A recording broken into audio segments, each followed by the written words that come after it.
There's a chance we could have a bout of higher inflation in Australia. We discovered during the 1970s that inflation is very disruptive to investment markets. Certainly interest rates can increase as a result of inflation, but usually they lag behind. Companies find it difficult to maintain their profits because their expenses are going up faster than their prices. Valuations are also disrupted. PE ratios can blow out.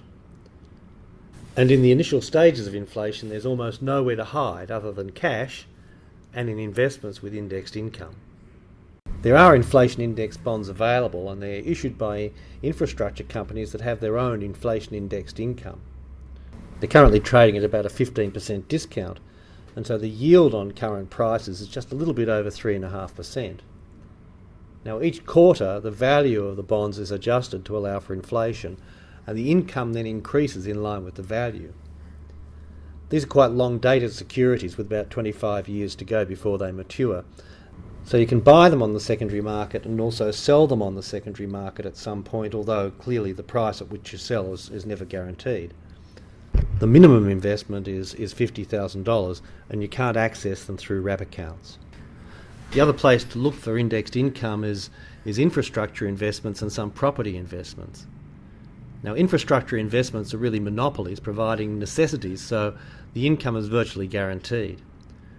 To stop them abusing their monopoly status and to give them a reliable return, the income is regulated to provide a guaranteed return compared to interest rates and inflation. The candidates for investment include toll roads, airports, pipelines and energy suppliers. These sorts of investments had a lot of debt at the time of the global financial crisis, and the markets were seriously disrupted. They had to adjust their business models, but that work has now occurred. And we've seen some recent takeovers in this area, so prices have increased.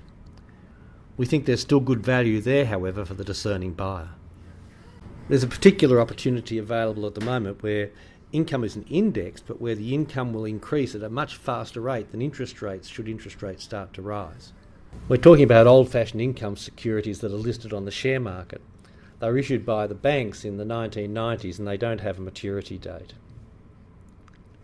They pay interest quarterly at a floating rate, which is set at a margin above bank bill rates, and the average is about 1.2%.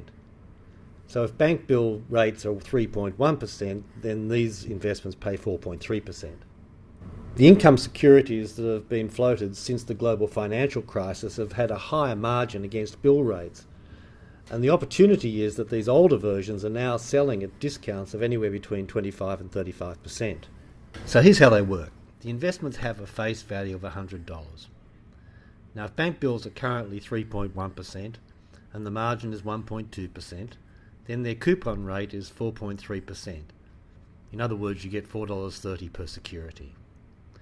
But if you can buy those on the market for $70, then you're actually getting 6.2% because $4.30 is 6.2% of $70. Now bear in mind you're lending money to banks. And getting a 6.2% by lending money to banks is a pretty good rate. Now sure, the market price isn't guaranteed and the government isn't guaranteeing the return of your capital, but nevertheless it's a pretty attractive rate. The leverage comes when interest rates increase. So say bill rates go up by 2%. So therefore, the coupon rate becomes 6.3%, or $6.30 per security. Now based on a purchase price of $70, $6.30 is actually 9%. So your rate's gone up from 6.2% to 9%, an increase of 2.8% when other interest rates have only gone up by 2%. The advantage as we see it is that you're getting a very good running yield at the moment with the prospect of a rapidly increasing yield if interest rates should increase. But there is also the opportunity that the value may increase.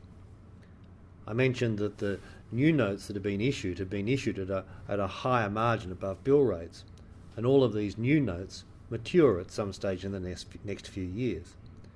It's quite possible that the new securities that are issued at the time won't have the same high margin above bill rates, and this will allow the price of the old securities to go up again closer to face value. But just take this as a bonus if it happens.